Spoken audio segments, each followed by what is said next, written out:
Alright, my name is Zaid, and this is going to be my second Option A assignment, in which I'm going to be screening and critiquing the movie Leaving Las Vegas with uh, Nicolas Cage and Elizabeth Shue.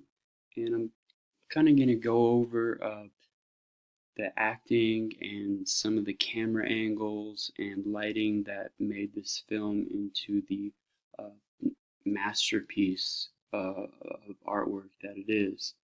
And just a little background information on this film. It was written uh, by a man who was in fact an alcoholic himself, and that's really what the theme of this film is: alcoholism and how it affects relationships and life and what it does to a person. And interesting fact: 2 weeks before filming started with this film, that writer actually committed suicide, and his father said that this book was actually his goodbye to the world. And when you think about that, that makes it really, extremely surreal. Um, now, another interesting piece of information that I found: Roger Ebert had interviewed Nicolas Cage about his role in this film after he won an Academy Award, and uh, you know, Ebert asked him, if how he approached this character, and Nicolas Cage replied that he watched 4 films to get an idea of great alcoholic performances, and he named Arthur, which starring Dudley Moore. Uh, that film is about a raging alcoholic, and he plays the part so well.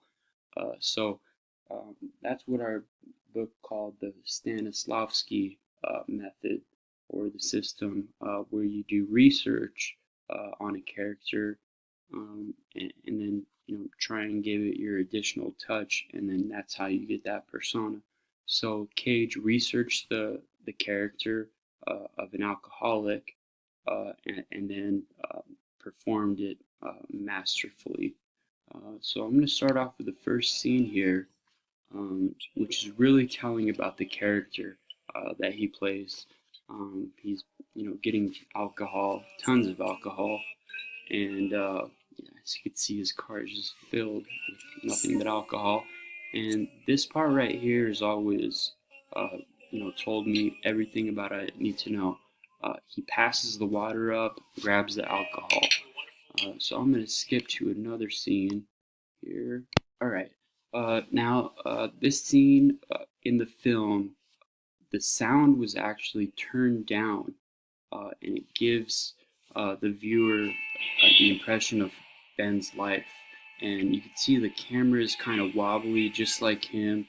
He's walking through traffic, completely indifferent. Uh, and this is the Dutch angle right here. And the dialogue between him and this prostitute that he's picked up is telling about his entire life. Now, there's 2 times that they use this camera angle of a hooker with Ben, and both times uh, the angles are reversed, because we've been told in our textbook that a low angle shot looking up is a position of vulnerability, but in that case, it was not. She just stole his wedding ring off his finger as she was, you know, kind of sucking on his finger, I guess. So Cage wakes up after a heavy night of drinking. You can see he's just obliterated here.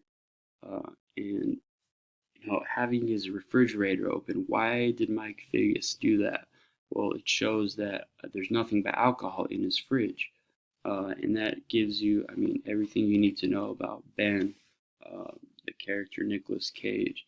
He realizes that the prostitute stole from him, and I'm going to forward here a little bit. All right, and this is just a little bit ahead. Where it's Ben at work, and he's drunk again. It's early in the morning. his office is a mess. It's that gives you an idea of what his personality is. He's a mess, and his office is too. You see he's shaking there. He has the shakes. If you've ever come across anyone suffering from alcoholism, that's exactly what they look like. They're shaking uncontrollably. It's just really eerie to see that coming from him. He plays such an appropriate part in this film, and I really think it's due to the research. And this is one of the saddest scenes in the film, where Ben's boss calls him into the office, and they're gonna fire him, and you see he's trying to keep it together, but he really can't. And when he tells him, they're gonna let him go, it's just one of the saddest scenes. Personally, I've been in that position of being fired, and it's excruciatingly difficult and emotional. Now he gives him a severance package, and he replies, this is too generous. And that tells you what he thinks about himself. He really thinks low about himself, and that he's worthless. He's not worth, and he's apologizing now. And the look, particularly the look on his eyes there, are so telling. And he asks what he's gonna do now. He's made up his mind now. He's going to Las Vegas. He's got a tear in his eye. He's going to commit suicide. So I'm gonna kind of forward here. Alright, and I just forwarded a little bit into the film. He's back in the supermarket, but now he's getting trash bags and lighter fluid. And basically he's burning his old life, and he's moving to Las Vegas, shortly, and leaving it all behind, everything. We really don't know why he's so damaged, inside. It doesn't tell us, but it shows us pictures of probably his wife. He had a son. That's his son's wife, we assume.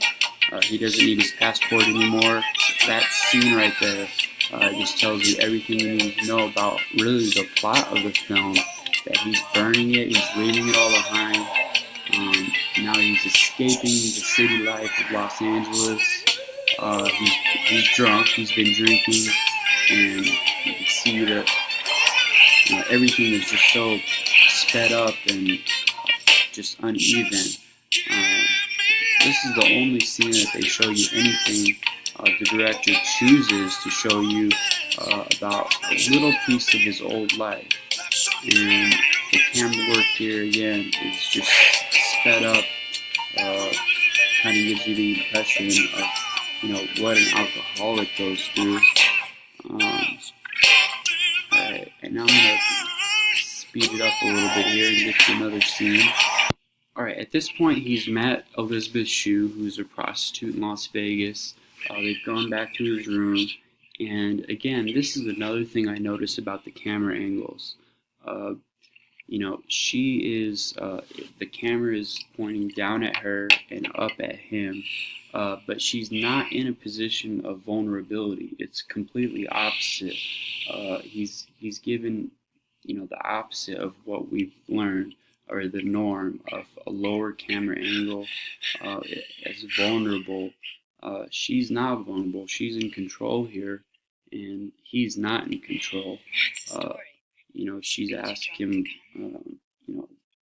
what's his problem, and his reply is fantastic. He just really wants to be with somebody that will care for him, and a lot of people tell you that's the root cause of alcoholism, is that people feel really bad about themselves, and I really think that's the theme of this movie, dependency and a feeling of self-worth, that a lot of people don't feel like they're worth much, and they turn to drugs or alcohol to kind of forget it all. And that's really what Nicolas Cage turned his character into.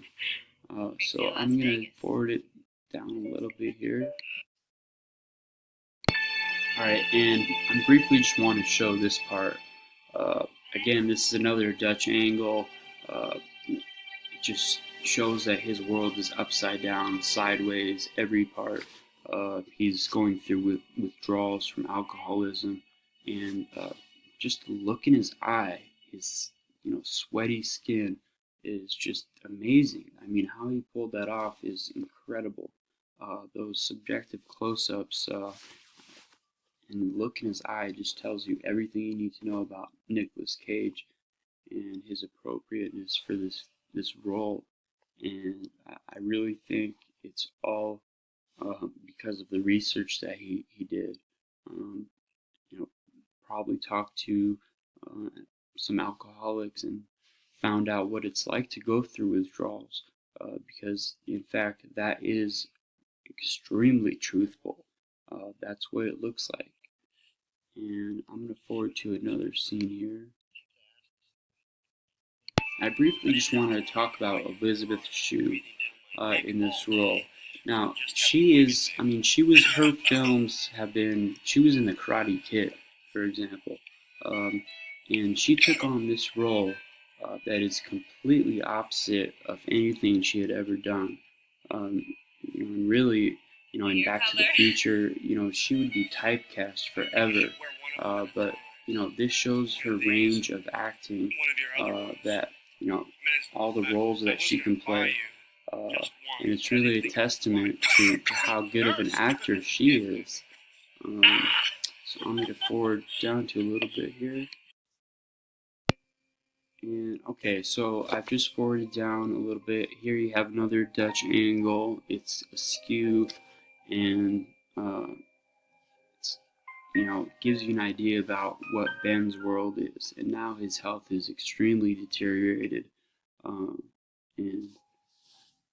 just the look on his face and the sweat pouring off him is just extremely heartbreaking, especially if you've ever known somebody that's struggled with addiction, alcoholism. It's just so real. The lighting here tells you everything you need to know. He's in the darkness here. When he meets, he's coming out, and Sarah's in almost perfect light right here. Just she's illuminated. And let's see here. I'm going to forward it down a little bit more. This is one of the saddest scenes in the film to me, because this is about the end of his life. You could see the darkness behind him. She's illuminated. When he goes back to him, there's complete darkness behind him. He can barely take a sip of water. He can't eat. And she's really concerned for him.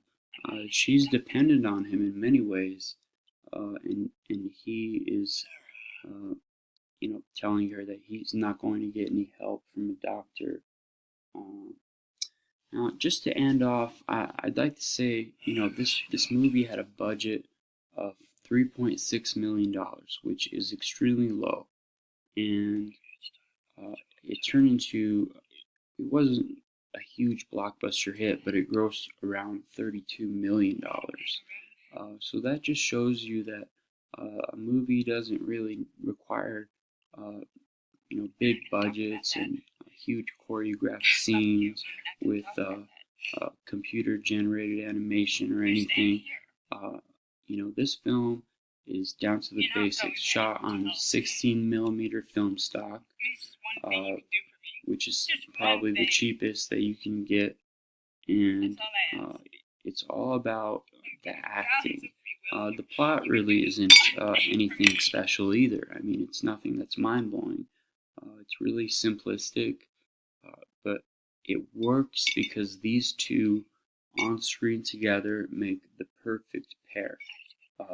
And Nicolas Cage just plays the alcoholic to the T. And that's it. I hope you enjoyed.